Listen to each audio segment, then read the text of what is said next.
आसपास के साधकों के चेहरे पीले पड़ गए। मिंग हाओ का हमला निर्णायक भी था और साथ ही एक भयंकर घृणा से भरा हुआ था जिसका उसे खुद भी एहसास नहीं था। इस तरह की बातें दरअसल एक चलन बनती जा रही थीं। देखने वालों की नजर में मिंग हाओ अब पठार का नंबर 1 व्यक्ति था। शायद पूरे बाहरी संप्रदाय में वह अब सर्वोच्च व्यक्तियों में से एक था। कई साधकों ने पिछले आधे महीने को याद किया। साधना केंद्र इतना ऊंचा होने के कारण मिंग हाओ अपनी मर्जी से लूटपाट कर सकता था। सच है, उसकी दुकान के ग्राहक खुश नहीं थे, लेकिन वह उनके साथ नरमी से पेश आता था। लोग अब उसे विस्मय से देखने लगे थे। उस दिन पठार पर कोई लड़ाई नहीं हुई। मिंग हाओ के जाने के बाद लू होंग के साधना केंद्र के ध्वस्त होने की खबर हवा की तरह फैल गई। इस बात की खास तौर पर चर्चा हुई कि उसने वांग तेंगफेई का नाम लिया था और इस वजह से यह खबर और भी तेजी से फैल गई। रात होने तक बाहरी संप्रदाय के सभी लोगों को घटना के बारे में पता चल गया था और अब तक सभी जानते थे कि मिंग हाओ कौन था। रंग बिरंगे बादलों से ढका पूर्वी पर्वत रिलायंस संप्रदाय का सबसे ऊंचा पर्वत था और आंतरिक संप्रदाय की गतिविधियों का केंद्र भी। इसमें अन्य पर्वतों की तुलना में अधिक आध्यात्मिक ऊर्जा थी और यही वह स्थान था जहां संप्रदाय के नेता हेलुहुआ ध्यानमग्न एकांतवास के लिए जाते थे। रिलायंस संप्रदाय के उत्कर्ष काल में चारों चोटियों पर आंतरिक संप्रदाय का पूर्ण आधिपत्य था। क्योई संघनन के 7वें स्तर के शिष्यों की भरमार थी। अब केवल पूर्वी पर्वत पर ही शिष्य शू और चेन का आधिपत्य था, जबकि अन्य चोटियां वीरान थीं। पूर्वी पर्वत पर एक अमर गुफा थी जो मिंग हाओ की गुफा से बहुत बड़ी थी। यह वास्तव में पूरे बाहरी रिलायंस संप्रदाय की सबसे बेहतरीन अमर गुफा थी, जो आंतरिक संप्रदाय के शिष्यों के निवास स्थानों से भी प्रतिस्पर्धा करती थी। अंदर एक आत्मिक झरना था जो बिल्कुल भी सूखा नहीं था। उससे घनी सुगंधित आध्यात्मिक ऊर्जा फूट रही थी। निःसंदेह रिलायंस आउटर सेक्ट के सभी शिष्यों में ऐसे स्थान पर बैठने के योग्य केवल धन्य वांग तेंगफेई ही थे। वह अपने सफेद वस्त्र में पालथी मारकर बैठे थे। उनका चेहरा शांत था और वे अपने सामने घुटनों के बल बैठे लू होंग को देख रहे थे। लू होंग का चेहरा पीला सफेद था और उनका शरीर कांप रहा था। मिंग हाओ ने उनके साधना आधार को पहले ही नष्ट कर दिया था। मैं बड़े भाई वांग से न्याय करने की विनती करता हूँ, उन्होंने सांस रोककर कहा। वह बहुत चालाक है, जितना तुम सोच भी नहीं सकते। वह संप्रदाय से भागने वाला है। हर बार जब लू होंग बड़े भाई वांग को देखता तो वह यह महसूस करने से खुद को नहीं रोक पाता था कि वह व्यक्ति परिपूर्ण है, असाधारण। पिछले 2 वर्षों में जब वांग तेंगफेई का साधना आधार और भी मजबूत होता गया, यह भावना और भी प्रबल होती गई। अगर वह भाग गया, बड़े भाई वांग ने थोड़ी देर बाद अपनी पूर्णता में दीप्तिमान होकर कहा, यह संप्रदाय के नियमों का उल्लंघन होगा और मैं उसे मारने के लिए कुछ लोगों को भेजूंगा। उसकी मुस्कान इतनी मधुर थी कि कोई भी उसे पसंद कर लेता और वह इतनी सहजता से बोला कि वह और भी महान लग रहा था। लू होंग के पास कहने के लिए और कुछ नहीं था। वह झुक गया, उसका चेहरा विनती से भरा हुआ था, उसका शरीर बेकाबू होकर कांप रहा था। बहुत अच्छा, वांग तेंगफेई ने कहा। उसके तरीके बहुत ही क्रूर हैं। एक उदाहरण पेश किया जाना चाहिए। मैं बड़े भाई शांगगुआन को मना लूंगा और वहां की यात्रा करूंगा, हालांकि मैं इस बात का ध्यान रखूंगा कि बड़ी बहन जू को ठेस न पहुंचे। मिंग हाओ अपने ही साधना आधार को पंगु बना देगा, अपने खजाने बांट देगा और एक हाथ पैर काट देगा। यही उसकी माफी होगी। बस वह ऐसे बोल रहा था मानो रिलायंस संप्रदाय के हर मामले पर उसका नियंत्रण हो, मानो एक ही शब्द से वह मिंग हाओ के साधना आधार के साथ साथ उसके हाथ पैरों पर भी कब्जा कर सकता हो। उसकी मुस्कान हमेशा की तरह सौम्य, परिपूर्ण और दोषरहित थी। मेरा हार्दिक धन्यवाद। यह आदमी, यह तो बस क्रूरता से भरा हुआ है। लू होंग ने दांत पीस लिए, उसका दिल दुश्मनी से भर गया। तो मैं इसे संप्रदाय से निकाल दूंगा, वांग तेंगफेई ने ठंडे स्वर में कहा, मानो वह किसी बेहद मामूली बात पर बात कर रहा हो। यह जंगल में जा सकता है और सब कुछ अपने स्वाभाविक क्रम में चलेगा। उसी क्षण मिंग हाओ दक्षिण पर्वत की अमर गुफा में पालथी मारकर बैठा था और अपने हाथों में जेडाइट लॉकी को उदास भाव से देख रहा था।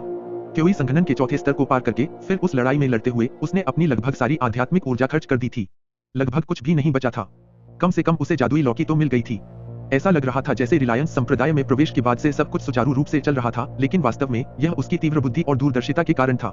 अगर वह उसके अलावा कोई और होता तो शायद उसने अपने पहले गोली वितरण दिवस पर अपनी जान जोखिम में डाल दी होती। बाद में उसे तांबे के दर्पण और उसकी रहस्यमयी शक्ति का संरक्षण प्राप्त हुआ। इसके कुछ ही समय बाद बड़े भाई झाओ को उसकी अमर गुफा की लालसा होने लगी। अगर उसकी मृत्यु नहीं हुई होती तो मिंग हाओ की स्थिति बहुत खराब हो जाती और वह अपनी सारी संपत्ति पर नियंत्रण खो देता। यह पहली बार था जब उसने किसी की हत्या कर दी। अगर उसने अपनी दुकान से काम शुरू नहीं किया होता तो वह आज जहाँ है वहाँ नहीं पहुँच पाता। लेकिन जो हवा उसे पीछे से धकेलती हुई लग रही थी, उसके भीतर कुछ ऐसी कठिनाइयां भी छिपी थीं जिनका उसे अंदाजा नहीं था।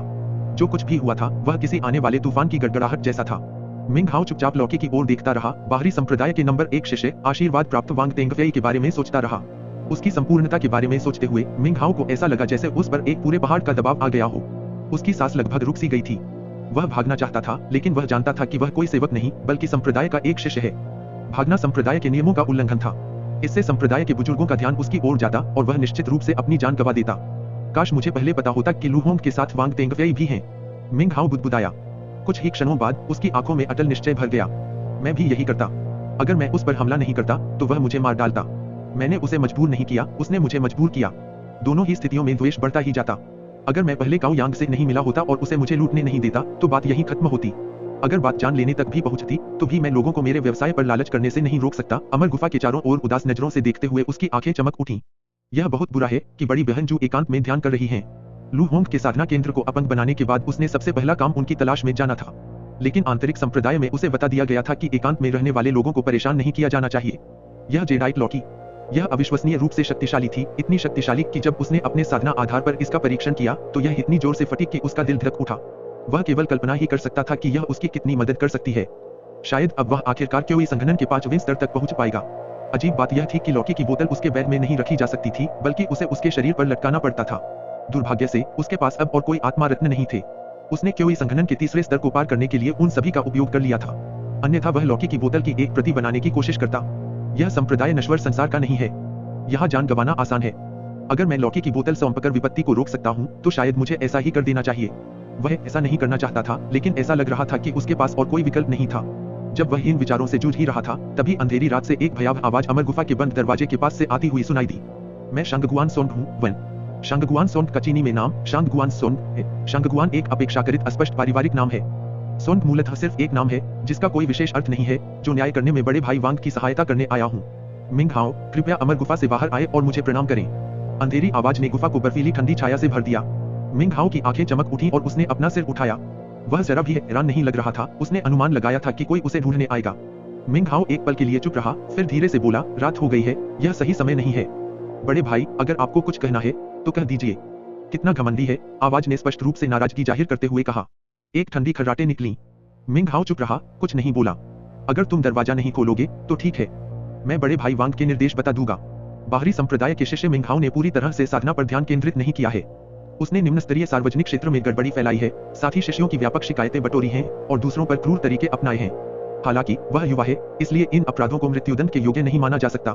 अपने खजाने सौंप दो, अपने साधना आधार को पंगु बना दो और संप्रदाय छोड़ दो। अब से तुम रिलायंस संप्रदाय के शिष्य नहीं हो। जैसे ही मिंग हाओ ने भयावह आवाज सुनी, उसका चेहरा उदास हो गया। फिर जब उसने आखिरी शब्द सुने तो वह क्रोध से भर गया। बड़े भाई वांग के आदेश संप्रदाय के नियमों के अनुसार नहीं है, मिंग हाओ ने अवज्ञापूर्वक कहा। बड़े भाई वांग के शब्द ही संप्रदाय के नियम हैं। बाहर खड़े व्यक्ति ने मिंग हाओ के बीच में बोलने पर भी ध्यान न देते हुए कहा। अगला दिन दवा वितरण का दिन है। तुम लू होंग के आगे झुककर माफी मांगोगे, फिर अपनी सजा का इंतजार करोगे। यह कहकर उस आदमी ने अपनी आस्तीन ऊपर उठाई, मुड़ा और चला गया। मिंग हाओ मौन चिंतन में बैठा रहा। समय बीतता गया और भोर होने लगी। उसकी आंखें लाल हो गईं। उसे समझ नहीं आ रहा था कि क्या करे। उसका प्रतिद्वंद्वी स्पष्ट रूप से जेडाइट लॉकी चाहता था और उसे मरा हुआ देखना चाहता था। दया के नाम पर वह उसके साधना आधार को अपंग कर देगा, उसका एक हाथ और एक पैर काट देगा और फिर उसे संप्रदाय से निकालकर जंगली पहाड़ों में फेंक देगा। अगर ऐसा हुआ तो वह सचमुच निराश हो जाएगा। मुझे क्या करना चाहिए? उसने मुट्ठियां भींचते हुए, आंखें लाल करते हुए कहा। वह अचानक पूरी तरह कमजोर और असहाय महसूस करने लगा। यह पहली बार था जब उसने सचमुच चाहा था कि अगर वह ज्यादा शक्तिशाली होता, अगर वह ज्यादा शक्तिशाली होता तो उसे इस तरह तंग नहीं किया जाता। उसने कुछ और सोचा। मुझे मत बताओ कि मेरा एकमात्र विकल्प भाग जाना है। उसकी आंखें दृढ़ संकल्प से भर गईं। उसने अपना सिर उठाया और अमर की गुफा से बाहर निकल गया। लेकिन बाहर निकलते हुए भी वह हिचकिचाते हुए वहीं रुक गया। नहीं, यह ठीक नहीं है। उसने एक पल के लिए सोच में अपना सिर नीचे किया, फिर अमर की गुफा में वापस मुड़ गया, जहां वह पालथी मारकर बैठ गया। अगली सुबह मिंग हाओ ने अपनी लाल आंखें खोली। उसने कोई श्वास अभ्यास नहीं किया था, लेकिन पूरी रात चिंतन में बिताई थी। लेकिन उसकी साधना का आधार बहुत कम था। वह रिलायंस संप्रदाय से भागने के अलावा कोई और उपाय नहीं सोच पा रहा था। लेकिन निश्चित रूप से उसके प्रतिद्वंद्वी ने सोचा होगा कि वह ऐसा करेगा। भागना मृत्यु के समान था और फिर उसे एक गद्दार के रूप में याद किया जाएगा। दूर से घंटियां बजीं। गोली वितरण का दिन आ गया था। मिंग हाओ जानता था कि अगर वह अमर गुफा में छिपने की कोशिश भी करेगा तो भी उस पर विपत्ति आ पड़ेगी। जंगल का नियम। मेरी सारी समस्याएं इसलिए हैं क्योंकि मेरी साधना का आधार बहुत कम है। एक सच्चा इंसान सिर्फ कष्ट नहीं झेलता, बल्कि उसके लिए कुछ करता भी है। उसने हल्की सी आह भरी। उसे कगार पर धकेल दिया गया था और उसके पास कोई चाल ढाल नहीं थी। उसने खुद को शांत किया, फिर अपने कपड़े ठीक किए। उसने अमर गुफा के चारों ओर देखा, फिर मुख्य द्वार खोला और नीले आकाश और पेड़ों के बनने जैसे समुद्र को निहारा। कुछ देर बीती और फिर वह आगे बढ़ा।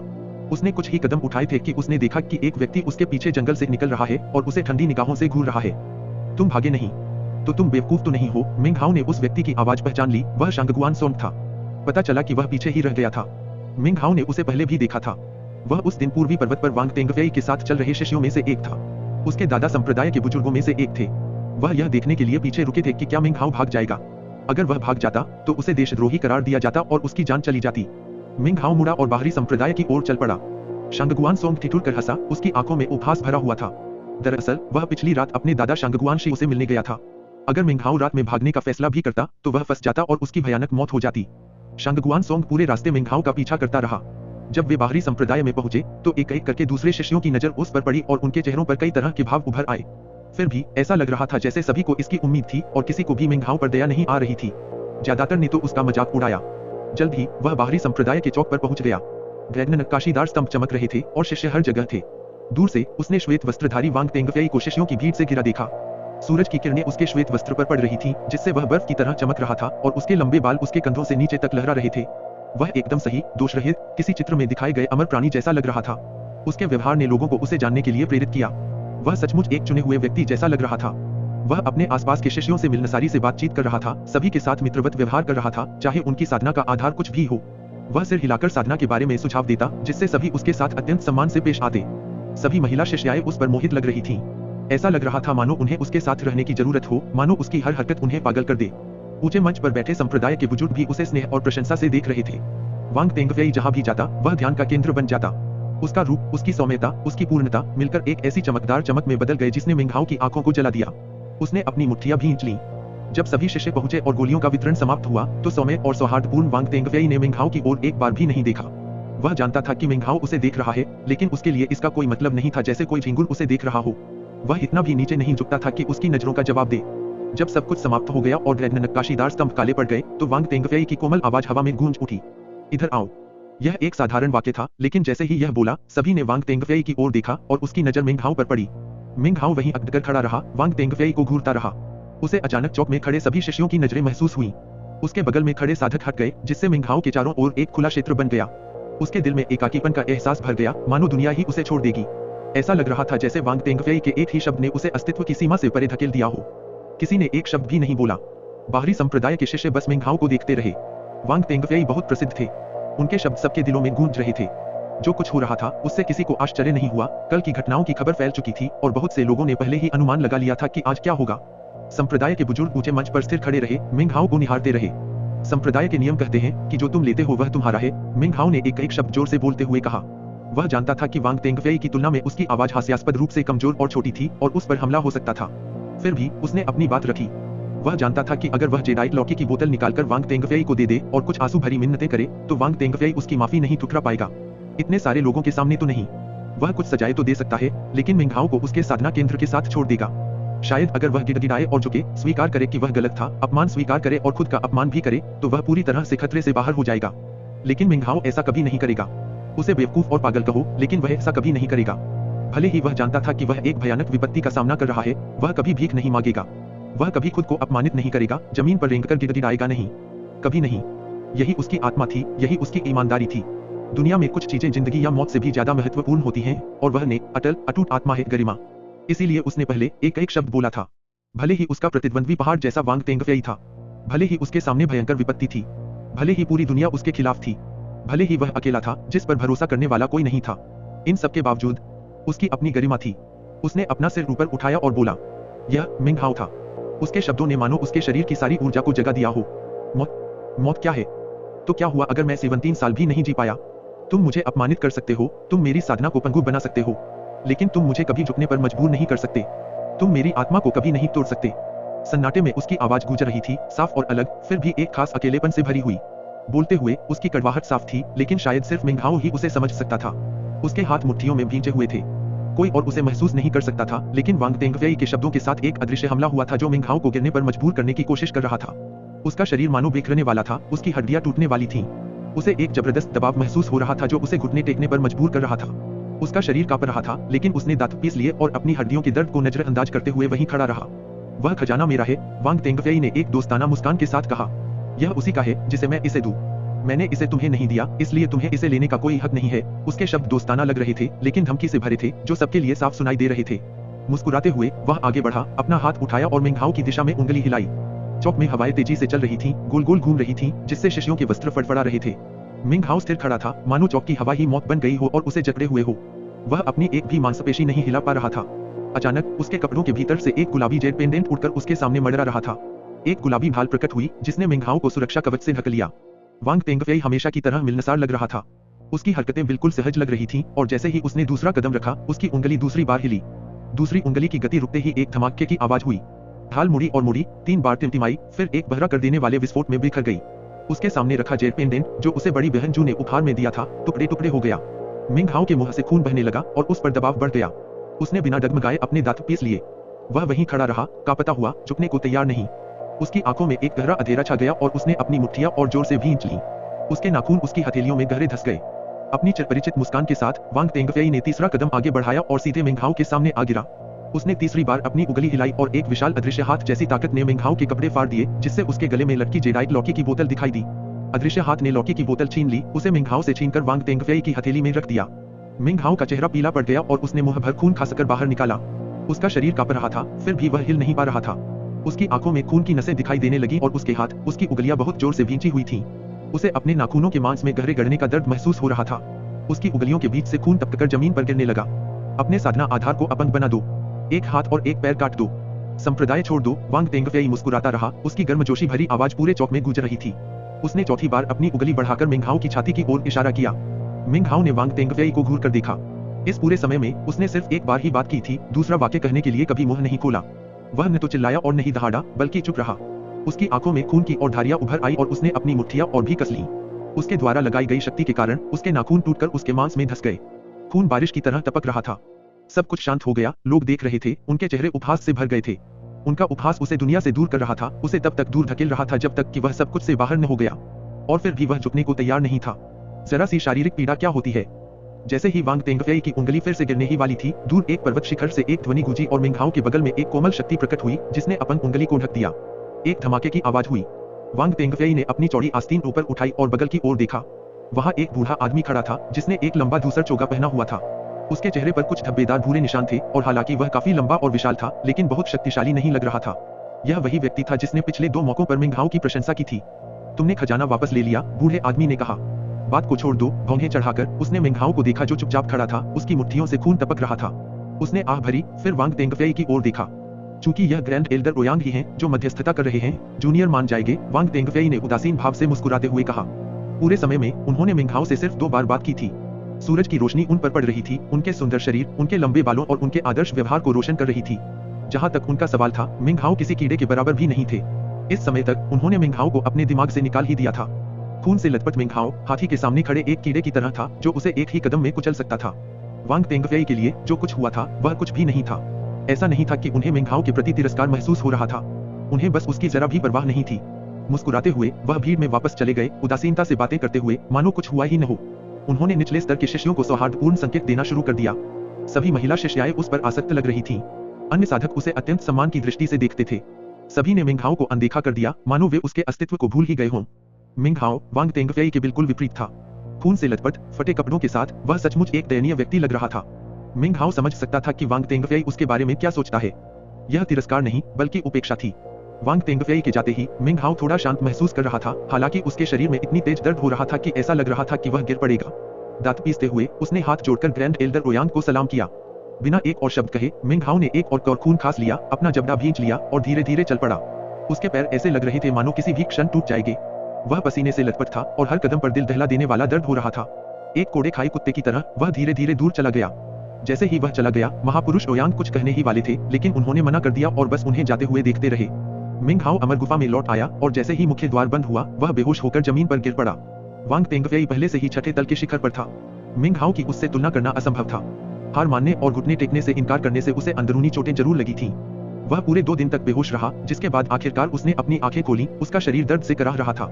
हिलना डुलना मुश्किल था, लेकिन वह लड़खड़ाकर बैठ गया। जब उसने अपने हाथों से जमीन को छुआ, तो वे दर्द से जलने लगे, मानो उनकी खाल उधेड़ दी गई हो। हाफते हुए वह अमर गुफा के बीच में चुपचाप बैठा रहा। कुछ देर बाद उसने अपने हाथों की ओर देखा।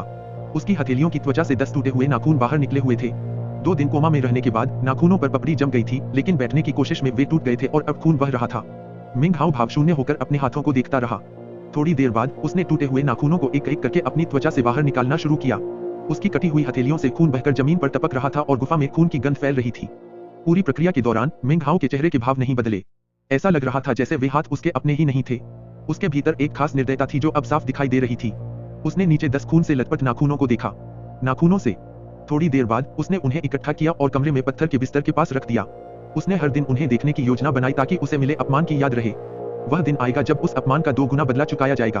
वह बहुत देर से चुप था, लेकिन अब उसने मुंह खोला। जहां तक मेरी बात है, मैं खुद पर भरोसा करूंगा। उसकी कर्कश आवाज लगभग उसकी अपनी नहीं लग रही थी। समय पलक झपकते ही बीत गया। मिंगहाओ अमर गुफा से आधा कदम भी बाहर नहीं निकला। वह बाहर नहीं जाना चाहता था और नहीं किसी से मिलना चाहता था। वह कभी नहीं भूल सकता था कि कैसे वांग तेंगफेई ने पूरी दुनिया को उसके खिलाफ कर दिया था। वह पालथी मारकर बैठा था, सूखे खून से सने नाखूनों को घूर रहा था। उसका पहले का सुन्न भाव क्रोध में बदल गया, फिर उदासी में। आखिरकार एक दिन अमर गुफा का मुख्य द्वार चरमराकर खुला और चांदनी अंदर आने लगी। बड़ी बहन जू द्वार पर खड़ी थी, चांदनी में लिपटी हुई, जिससे उनका चेहरा ढक गया था। मिंग हाओ ने कुछ नहीं कहा और नहीं उसने। समय बीतता गया। आखिरकार उन्होंने कहा, मैंने कल ही अपना एकांत ध्यान समाप्त किया था। मिंग हाओ खड़े हुए, हाथ जोड़कर उन्हें अभिवादन किया। वांग तेंगफेई का एक महत्वपूर्ण इतिहास है, उन्होंने धीरे से कहा। वह झाऊ राज्य से नहीं है और उसका साधना आधार क्योई संघनन के छठे स्तर पर है। संप्रदाय के बुजुर्गों ने उसे आंतरिक संप्रदाय में पदोन्नत करने के लिए पहले ही चुन लिया है। तुम्हें उसे उकसाना नहीं चाहिए। कनिष्ठ भाई समझ गया है, मिंग हाओ ने मुस्कुराते हुए कहा।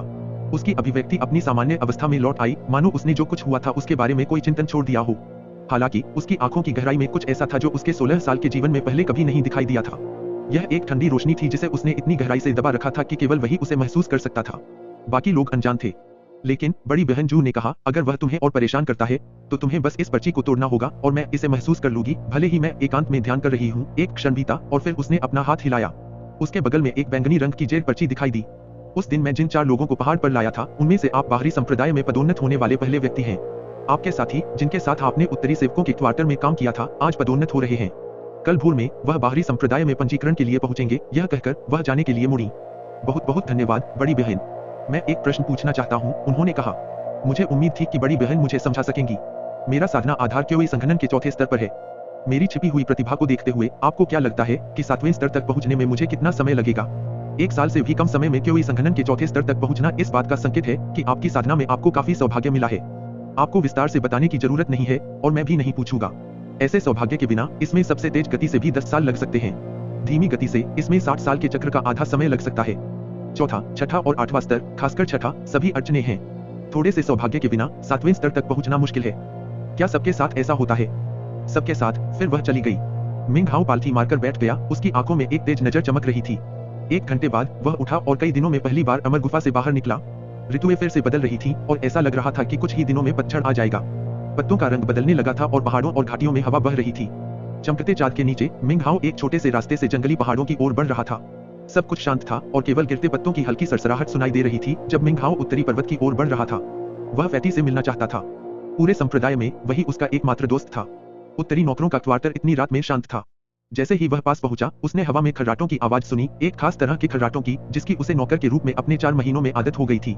उत्तरी नौकरों के क्वार्टर का अध्यक्ष, घोड़े के चेहरे वाला युवक, एक बड़े पत्थर पर पालथी मारकर बैठा था। उसने अचानक अपनी आंखें खोली और मिंग हाओ को देखा, एक पल के लिए हैरान। फिर वह खड़ा हुआ और हाथ जोड़कर मिंग हाओ को सलाम किया। नमस्कार बड़े भाई मेंग। मिंग हाओ के बारे में हाल ही में अफवाहें फैली थीं और निश्चित रूप से घोड़े के चेहरे वाले युवक ने उन्हें सुना था। बड़े भाई, औपचारिकता की कोई जरूरत नहीं है, मिंग हाओ ने कहा। मैं यहाँ एक पुराने दोस्त से मिलने आया हूँ। युवक के साधना आधार पर नजर डालने पर मिंग हाओ समझ गया कि यह क्योई संघनन का तीसरा स्तर था। ऐसा लग रहा था मानो यह कई सालों से वहाँ अटका हुआ हो। बड़े भाई अश्वमुख ने सिर हिलाया। सेवकों के क्वार्टर में कदम रखते ही मिंग हाओ वापस पालथी मारकर बैठ गया। उसके चेहरे पर एक अजीब सा भाव था। एक खामोश आह भरते हुए उसने फिर से अपनी आंखें बंद कर लीं। मिंग हाओ आंगन में गया और पूर्वी 7वें घर को देखा। जैसे ही वह पास पहुंचा, फैटी के खर्राटों की आवाज हवा में भर गई। अंदर जाते ही उसके चेहरे पर एक अजीब सा भाव छा गया और हाल ही में उसके दिल में जो बेचैनी भरी भावना थी वह गायब होने लगी। फैटी वहां पीठ के बल लेटा खर्राटे ले रहा था। कमरे में दूसरा बिस्तर दीवार से दूर खिसका हुआ था, जिससे एक छोटा सा गैप बन गया था। वहां उस दरार में गहरी नींद में सोया हुआ वह बड़ा आदमी था जो खुद को दादाजी टिक कहता था। वो हालांकि वह सो रहा था, फिर भी उसका चेहरा डर से विकृत लग रहा था, मानो उसे सपने में कोई भयानक चीज दिख गई हो। उसका लकड़ी का बिस्तर काटने के ढेरों निशानों से ढका हुआ था। कुछ जगहों पर तो उसे पूरी तरह चबा लिया गया था, इतना कि लग रहा था कि वह टूटकर बिखर जाएगा। लकड़ी की मेज बहुत पहले ही गायब हो चुकी थी और मिंग हाओ ने सोचा कि उसे पूरी तरह से खा लिया गया होगा। दीवारों पर भी काटने के निशान थे।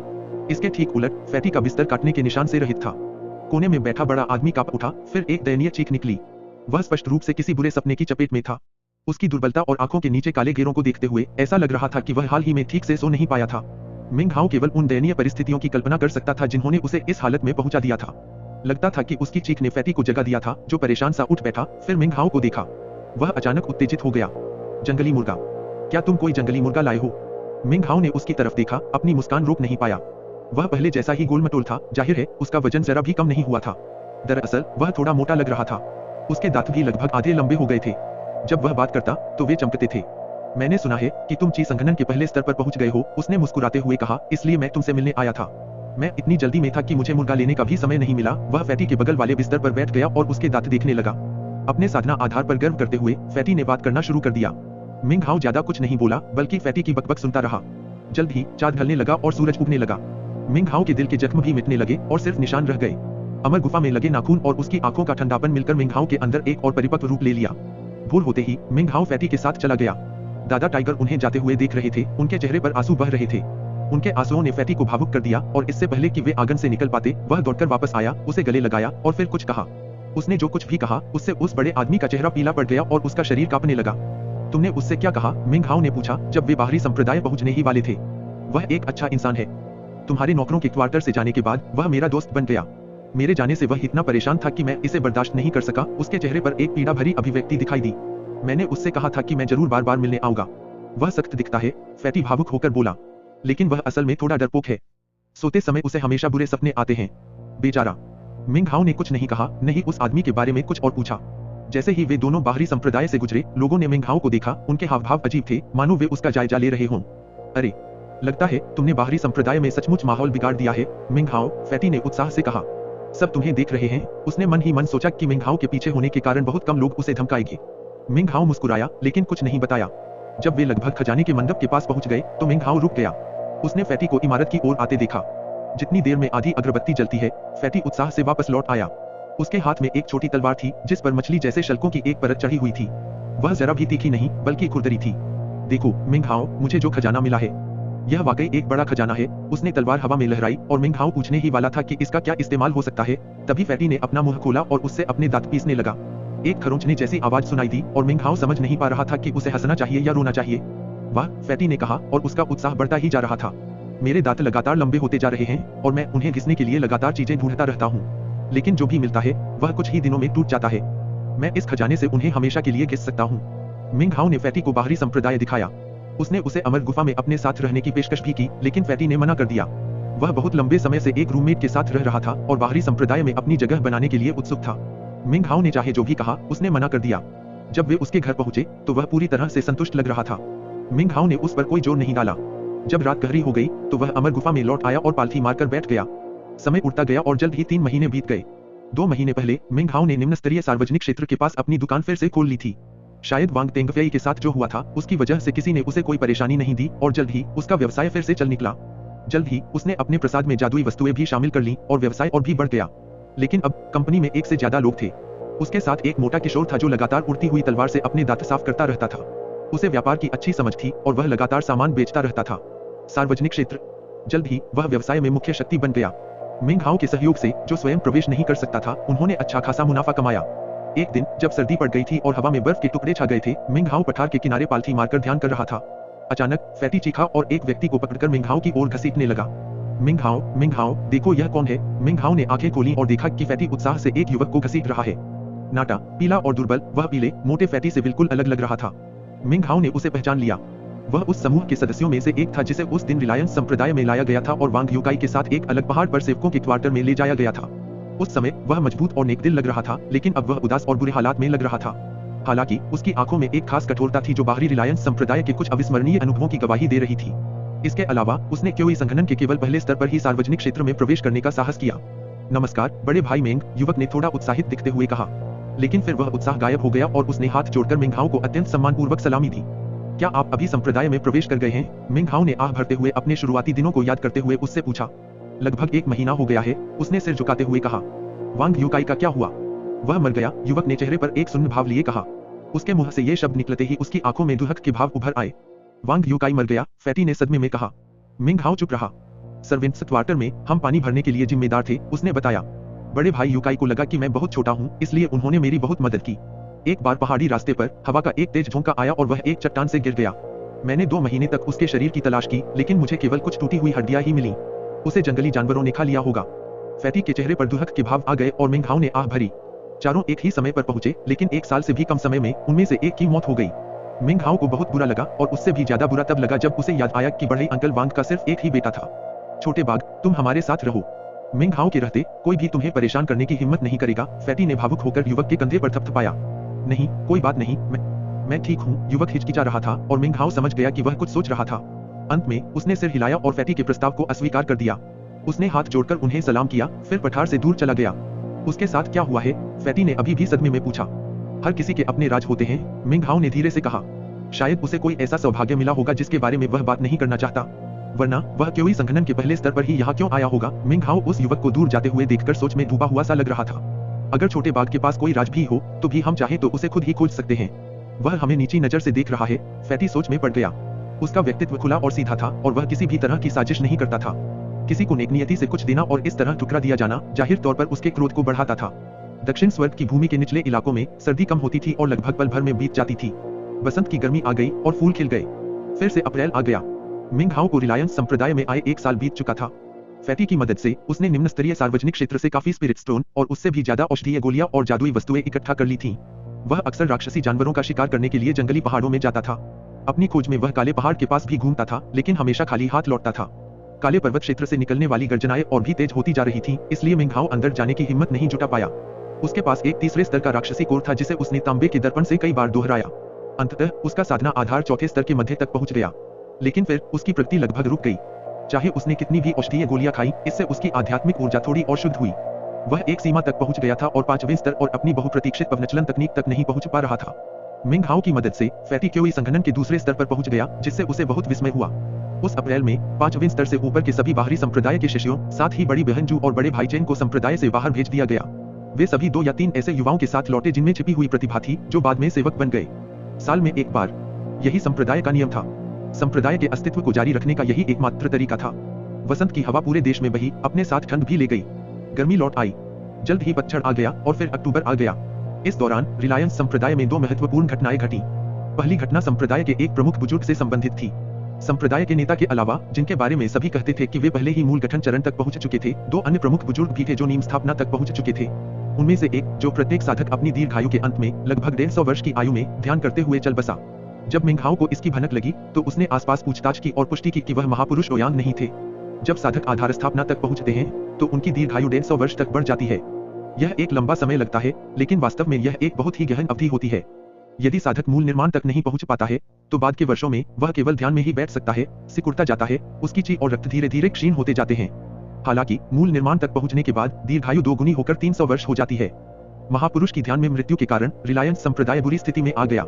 झाऊ राज्य में यह पहले से ही कमजोर स्थिति में था और अब और भी अधिक खतरे में था। अचानक रिलायंस संप्रदाय की सीमाओं के पास अन्य संप्रदायों के साधक दिखाई देने लगे। ऐसा लग रहा था कि वे किसी चीज की तलाश में हैं, इसलिए रिलायंस संप्रदाय ने पहाड़ के चारों ओर रक्षात्मक मंत्र स्थापित कर दिए। कई हजार मीटर के दायरे में सब कुछ उनकी सुरक्षा में आ गया। लाक्षणिक तूफानी बादल छा गए, काले और घने, पूरे संप्रदाय पर दबाव डाल रहे थे। बाहरी संप्रदाय के ज्यादातर शिष्यों के अपने अपने अनुमान थे। उनमें से कुछ दूसरों से ज्यादा जानकार थे और उन्हें थोड़ी बहुत जानकारी मिली। खबर फैल गई और जल्द ही एक अफवाह फैल गई कि झाऊ राज्य का साधना जगत 400 सालों से लापता कुलपति रिलायंस की वजह से हलचल मचा रहा है। विवरण के बारे में बाहरी संप्रदाय के किसी भी शिष्य को यकीन नहीं था। इस दौरान मिंग हाओ का साधना केंद्र चौथे स्तर के बीच में ही अटका रहा। उसके किसी भी काम का कोई असर नहीं हुआ और आखिरकार उसने स्वीकार कर लिया कि वह एक अड़चन में फंस गया है। वह अमर की गुफा में पालथी मारकर बैठ गया, भौंहे चढ़ाए। बड़ी बहन जू ने मुझे बताया था कि चौथे स्तर के शिखर से 5वें स्तर तक पहुंचने के लिए एक बाधा उत्पन्न होगी, लेकिन मेरी बाधा जल्दी क्यों आ गई? क्या इसकी वजह यह है कि मैंने बहुत ज्यादा राक्षसी कोर खा लिए थे? अगर ऐसा है तो मुझे कुछ औषधीय गोलियां चाहिए जो विशेष रूप से बाधाएं दूर करने के लिए डिजाइन की गई हों। या शायद मुझे कुछ उच्च स्तरीय राक्षसी कोर चाहिए। उसके पास आत्मा रत्नों का अच्छा खासा संग्रह था, लेकिन उसके पास उपयुक्त औषधीय गोलियां नहीं थीं। उसे विश्वास था कि अगर उसके पास सही औषधीय गोलियां हों तो वह क्यों संघनन के 5वें स्तर तक पहुंच सकता है। रिलायंस संप्रदाय में बेचैनी साफ दिखाई दे रही थी। कई शिष्य व्यथित मन से इधर उधर घूम रहे थे, अपनी भावनाओं को छिपाने की पूरी कोशिश कर रहे थे। मिंग हाओ को भी घबराहट महसूस हो रही थी और जाहिर है वह अपने ही गंभीर मामले से निपट रहा था। केवल फैटी ही खुश लग रहा था। वह पठार पर अपने स्टॉल को लेकर मिंग हाओ से भी ज्यादा उत्साहित था। जब मिंग हाओ का जाने का मन नहीं होता तब भी वह खुद वहां बैनर लेकर व्यापार करने जाता था। 3 दिन बाद घंटियां बजीं। गोली वितरण का दिन आ गया था। जब मिंग हाओ और फैटी चौक पर पहुंचे तो मिंग हाओ की नजर मंच पर एक सुनहरे वस्त्र पहने बूढ़े व्यक्ति पर पड़ी, जिसके पीछे बड़ी बहन जू और बड़े भाई चेन खड़े थे। यह देखकर मिंग हाओ का दिल धड़कने लगा और उसकी आंखों में आग जल रही थी। पिछले 1.5 साल में गुरु अंकल शांगगुआन केवल 3 बार ही प्रकट हुए हैं और हर बार एक व्यक्तिगत गोली वितरण के रूप में। मेरा साधना आधार लगभग 1 साल से चौथे स्तर पर एक अड़चन में फंसा हुआ है। अगर कोई उच्च स्तरीय औषधीय गोली है। बाहरी संप्रदाय के अन्य शिष्यों के भी यही विचार थे और जल्द ही हवा में बातचीत शुरू हो गई। बेशक कुछ शिष्य सोच रहे थे, कृपया मुझे यह मत दो। ऐसा खास तौर पर इसलिए था क्योंकि उस समय मिंग हाओ ने अपनी गोली के साथ जो किया था उसके बाद संप्रदाय ने एक नया नियम बनाया था, जिसके तहत आंतरिक संप्रदाय के सदस्यों को व्यक्तिगत वितरण औषधीय गोलियां उपहार में देने पर रोक लगा दी गई थी। यह एक सूखी आत्मा की गोली है। यह है एक सूखी आत्मा की गोली। पिछले साल एक वितरित की गई थी और अब एक और साल में केवल एक। यह दर्शाता है कि यह कितनी मूल्यवान है। अगर मैं इसे पालूं तो मेरे साधना आधार में निश्चित रूप से एक सफलता मिलेगी। जैसे ही सुनहरे वस्त्र पहने वृद्ध ने चमकती हुई बैंगनी गोली हवा में उठाई, उत्साह से भरी बातचीत तेज हो गई। जब गोली दिखाई दी तो मिंग हाओ की आंखें एक तेज चमक से चमक उठी। उसने पहले कभी किसी औषधीय गोली की इतनी चाहत नहीं की थी। उसकी नजर में यह कोई औषधीय गोली नहीं थी, बल्कि ची संघनन के 5वें स्तर तक पहुंचने की उसकी एकमात्र आशा थी। वह कुछ समय से संप्रदाय का सदस्य था, इसलिए अब वह विभिन्न शिष्यों से परिचित था। आंतरिक संप्रदाय में बड़ी बहन जू और बड़े भाई चेन थे, दोनों ची संघनन के 7वें स्तर पर थे। अफवाह थी कि वे बहुत जल्द अगले स्तर तक पहुंच जाएंगे। उनके नीचे वांग तेंगफेई था, जो ची संघनन के 6ठे स्तर के शिखर पर फंसा हुआ था। उसके लिए शुष्क आत्मा की गोली किसी काम की नहीं थी। उसके अलावा 6ठे स्तर का एक और शिष्य था, दूसरा शिष्य हान जोंग। मिंग हाओ मैंने उसे 2 बार देखा था और उसे बेहद घमंडी समझा था, ऐसा व्यक्ति जो सबको अपनी नजरों से ओझल समझता है। अगर वह यहाँ होता तो सूखी आत्मा की गोली की तरफ एक नजर भी नहीं डालता, बस यह दिखाने के लिए कि उसके पास और भी बेहतर औषधीय गोलियों का संग्रह है। क्यों संघनन के 5वें स्तर के शिष्यों की बात करें तो बाहरी संप्रदाय में 4 थे और उन्हें वास्तविक स्वामी माना जा सकता था। वे शायद ही कभी देखे जाते थे, क्योंकि वे अक्सर ध्यान में लीन रहते थे या प्रशिक्षण के लिए जंगली पहाड़ों की सैर करते थे। चौथे स्तर के शिष्य ज्यादा नहीं थे। मिंग हाओ को मिलाकर कुल 7 थे। चौथे स्तर से नीचे के शिष्यों की बात करें तो वे शायद कीड़े मकोड़े ही होंगे। बहुत अच्छा, सब लोग शांत हो जाओ, बुद्धिमान शांगगुआन शिउ की आवाज गूंजी, हमेशा की तरह आश्चर्यजनक रूप से शक्तिशाली और दमनकारी। हालांकि पिछले साल की तुलना में मिंग हाओ पर उतना गहरा असर नहीं हुआ था। इसके बजाय उसकी आंखें दृढ़ संकल्प से चमक रही थीं। पिछले 2 सालों में जब से मैंने गोली वितरण की अध्यक्षता की है, मैं आमतौर पर एक नए शिष्य का चयन करना पसंद करता हूँ। कारण यह है कि अगर हमें नए शिष्य मिलते रहे तो हमारा संप्रदाय फलता फूलता रहेगा। वह मुस्कुराया और उसकी नजर भीड़ पर पड़ी। जब उसे लगा कि उसने अपना फैसला कर लिया है, तभी उसकी नजर फैटी पर पड़ी, जो मिंग हाओ के बगल में खड़ा तलवार से अपने दांत काट रहा था। उसका चेहरा उदासीन लग रहा था। वह गेंद की तरह गोल लग रहा था और जो कोई भी उसे पहली बार अपने दांत काटते हुए देखता, उसे यह तय करने में मुश्किल होती कि हंसे या रोए। शांगगुआन शिउ ने आश्चर्य से देखा, फिर हंस दिया। कोई बात नहीं, उसने कहा, मैं तुम्हें गोली देता हूँ। उसने अपना दाहिना हाथ हिलाया और एक बैंगनी रोशनी टिमटिमाई जब सूखी आत्मा की गोली फैटी की ओर बढ़ी। सदमे से भरे भाव से उसने सहज ही उसे पकड़ लिया, ऐसा लग रहा था जैसे उसे पता ही नहीं था कि अभी क्या हुआ है। फिर उसके भाव बदल गए और वह चीख पड़ा। जैसे ही उसके चेहरे से खून सूख गया, उसका शरीर कांपने लगा। ऐसा लग रहा था जैसे वो रोने ही वाला है। मैं बकवास, ये मुझे ही क्यों होना चाहिए था। पल भर में पूरे चौक में मौजूद हर कोई अचानक फैटी को घूरने लगा, जिससे उसे ऐसा लगा जैसे उसकी पीठ पर ठंडी हवा चल रही हो। उसका शरीर कांप उठा और उसने मिंग हाओ को दयनीय दृष्टि से देखा। उसके चेहरे पर एक फीकी मुस्कान थी। मिंग हाओ, मुझे बचा लो। वह गोली फेंक देना चाहता था, लेकिन किसी कारण से वह उसके हाथ से नहीं छूट रही थी। वह इतना डरा हुआ था कि जैसे ही लोगों ने उसे गिरना शुरू किया, उसके दांत किटकिटाने लगे। जैसे ही रोशनी फीकी पड़ी, वह जोर से कांपने लगा। फिर रोशनी चली गई और प्रतिबंधात्मक मंत्र छूट गया। फैटी कुछ कह पाता इससे पहले ही मिंग हाओ ने अपने चौथे स्तर के साधना आधार की एक तेज चमक छोड़ी। फिर फैटी को उसके वस्त्र से पकड़ लिया और भाग गया। मुझे गोली दे दो, मिंग हाओ ने धीमी आवाज में कहा। तुम अमर गुफा में वापस जाकर छिप जाओ। बिना किसी हिचकिचाहट के मिंग हाओ ने गुफा की जेब पर्ची उसे फेंक दी। फैटी ने उसे सूखी आत्मा की गोली ऐसे फेंकी मानो वह कोई गर्म आलू हो। मिंग हाओ का शरीर चमक उठा और वह फैटी को साथ लेकर तेजी से आगे बढ़ा। उसके पीछे चीखने और दहाड़ने की आवाजें गूंजने लगीं, क्योंकि 10 या उससे ज्यादा लोग उसका पीछा कर रहे थे। अरे, यह मिंग हाओ है। तुम बच नहीं सकते। सूखी आत्मा की गोली मुझे दे दो। एक साथी शिष्य होने के नाते मैं थोड़ी दया दिखाऊंगा और तुम्हें नहीं मारूंगा, वरना तुम्हें मौत से बचना मुश्किल होगा। मिंग हाओ एक पल के लिए भी नहीं रुका। बाहरी संप्रदाय के किनारे से निकलकर उसने फैटी को अपने से दूर फेंक दिया। फैटी एक व्यवहारिक इंसान था, लेकिन वह बेवकूफ नहीं था। जैसे ही वह अपने पैरों पर खड़ा हुआ, उसने एक दयनीय चीख मारी। गोली चोर, वह चिल्लाया। जेड स्लिप को अपने पास दबाए हुए संदिग्ध दिखने की कोशिश करते हुए भाग गया। वह अमर गुफा की ओर तेजी से दौड़ा। यह सुनकर पीछा करने वालों ने उसकी बात अनसुनी कर दी और मिंग हाओ का पीछा करते रहे। अगर तुम चाहो तो दुनिया के कोने कोने भाग जाओ, अगले 24 घंटे भी जिंदा नहीं बच पाओगे। तुम चौथे स्तर के हो और फिर भी मुझे गोली नहीं देते। 10 या उससे ज्यादा पीछा करने वालों में से ज्यादातर ची संघनन के चौथे स्तर के थे और सिर्फ 2 5वें स्तर के थे। बाकी तीसरे स्तर के थे। जाहिर है कि वे इस स्थिति का फायदा उठाने की उम्मीद कर रहे थे। मिंग हाओ के पीछे ठंडी तलवारों की आभा सीटी बजा रही थी और 10 से ज्यादा उड़ती हुई तलवारें बारिश की तरह उसकी ओर बरस रही थीं।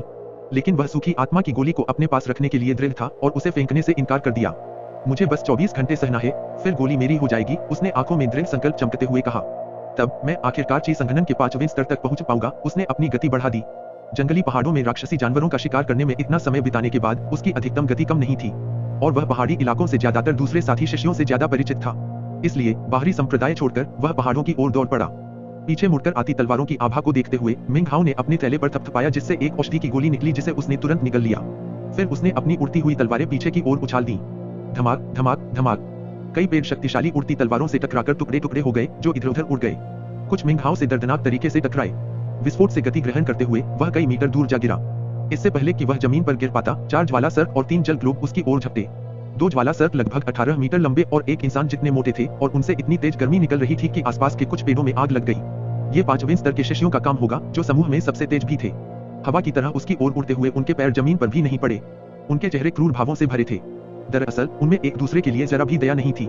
जहां तक उनका सवाल था, प्रतिस्पर्धा सिर्फ उन दोनों के बीच थी। मिंग हाओ का कोई मोल नहीं था। बिना किसी हिचकिचाहट के मिंग हाओ ने अपने बैग पर फिर से थपथपाया। 2 उड़ती हुई तलवारें प्रकट हुई और उसके चारों ओर घूमने लगीं, फिर उसके पैरों के नीचे आकर रुक गईं। फिर वे आगे की ओर उछलीं और उसे लगभग 30 मीटर तक ले गईं, इससे पहले कि वह अपना संतुलन खोकर गिर पड़े। इस छोटी सी चाल ने उसे ज्वाला सर्पों से बचने और कुछ दूरी बनाने में मदद की।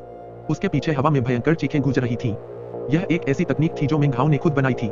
यह ज्यादा देर तक काम नहीं करती, बस कुछ सेकंड के लिए, लेकिन कम से कम इससे उसे 5वें स्तर के 2 साधकों पर थोड़ी बढ़त हासिल करने में मदद मिली।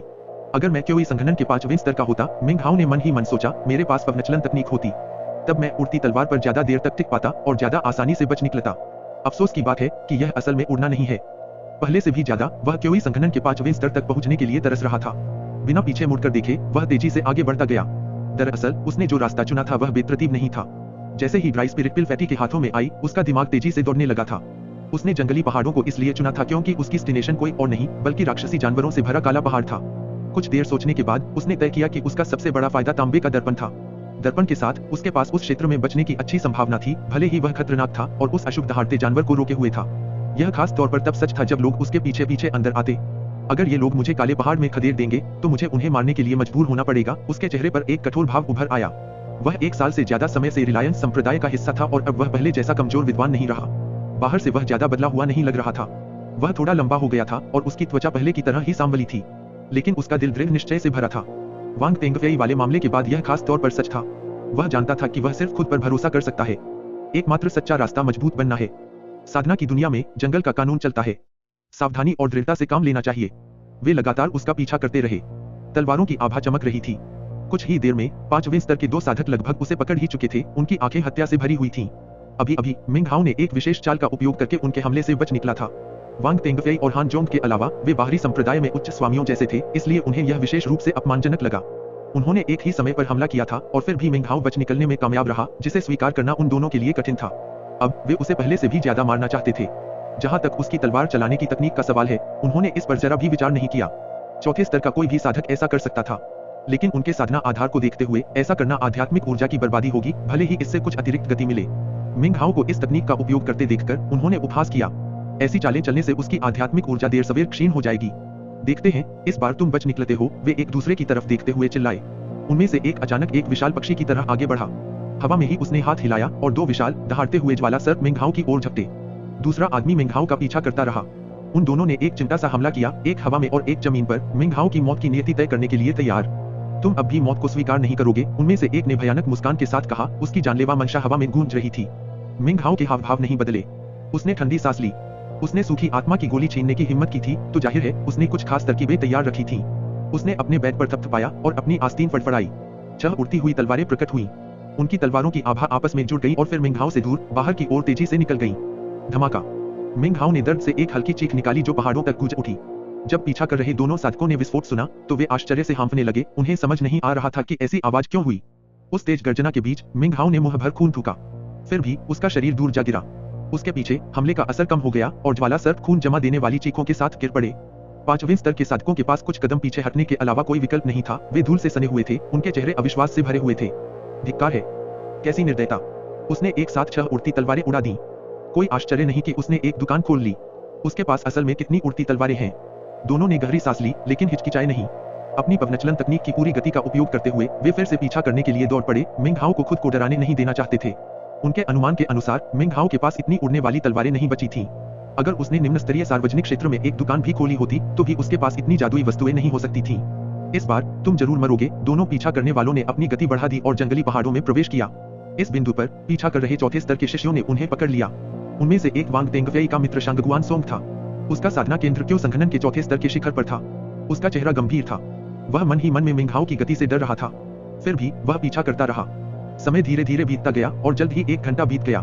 मिंग हाओ अपने पीछा करने वालों से दूरी बनाए रखते हुए आगे बढ़ता रहा।